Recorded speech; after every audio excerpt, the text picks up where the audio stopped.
এখানে একটি রহস্যময় গল্প দিলাম, যেখানে ডাইনি এবং মিষ্টি চুরি নিয়ে একটি অদ্ভুত ঘটনা ঘটছে। গল্প, ডাইনি এবং মিষ্টি চুরি কে এক ছিল ছোট্ট গ্রাম, যেখানে সবাই শান্তিতে বাস করত। কিন্তু সেই গ্রামে একটি ভয়ঙ্কর রূপকথার গল্প ছিল, আর সেটা ছিল ডাইনি নামে এক মন্ত্রশক্তির অধিকারী মহিলার। গ্রামের মানুষদের মতে তিনি মাঝে মাঝে গ্রামে এসে নানা ধরনের খারাপ কাজ করতেন। গ্রামের সবাই তাকে ভয় পেত, কিন্তু কেউ কখনো তার বিরুদ্ধে কিছু বলত না।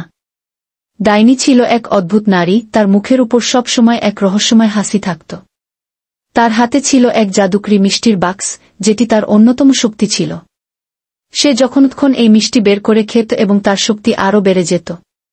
তবে যে মিষ্টি সে খেত তা ছিল চুরি করা, গ্রামের সেরা মিষ্টির দোকান থেকে সে চুরি করত। গ্রামের মধ্যে ছিল এক মিষ্টির দোকান, যেটি ছিল সবার প্রিয়। দোকানের মালিক গোবিন্দ খুবই ভালো মানুষ ছিলেন।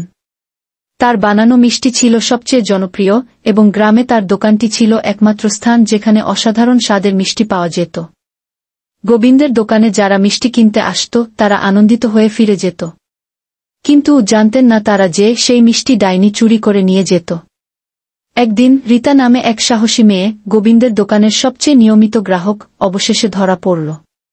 সে শোনে অনেক দিন ধরেই এক অজানা ব্যক্তি গোবিন্দের মিষ্টি চুরি করছে, কিন্তু তাকে কখনো ধরা পড়েনি। রীতা ঠিক করে সে এই রহস্য উদ্ঘাটন করবে।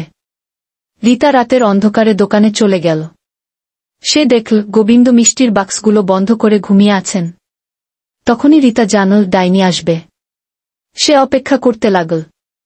কিছু সময় পর ডাইনি এসে দোকানে ঢুকল, মিষ্টির বাক্স খুলে তার সেই অদ্ভুত রহস্যময় মিষ্টি চুরি করতে শুরু করল। রীতা ছায়ার মতো চুপচাপ দাঁড়িয়ে দেখছিল। এমন সময়ে রীতা ধীরে ধীরে পিছনে গিয়ে ডাইনি থেকে মিষ্টির বাক্স চুরি করে নিল। ডাইনি বুঝতে পারল না তার মিষ্টির বাক্সকে চুরি করেছে।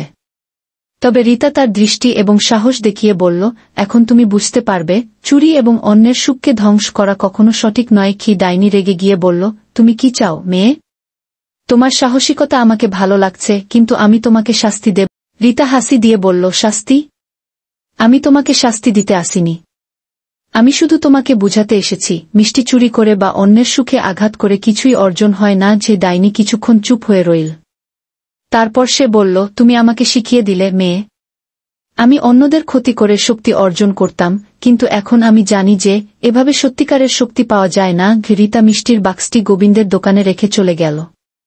তার পরের দিন গোবিন্দ অবাক হয়ে দেখল যে তার মিষ্টি অক্ষত রয়েছে এবং কোনো কিছুই হারায়নি। গ্রামবাসীরা জানত যে তাদের প্রিয় দোকান আর চুরি থেকে রক্ষা পেয়েছে। ডাইনি আর কখনো গ্রামে ফিরে আসেনি, এবং রীতা তার সাহসিকতা দিয়ে গ্রামবাসীদের শেখাল যে সত্যিকারের শক্তি কখনো অন্যের ক্ষতি করে অর্জিত হয় না।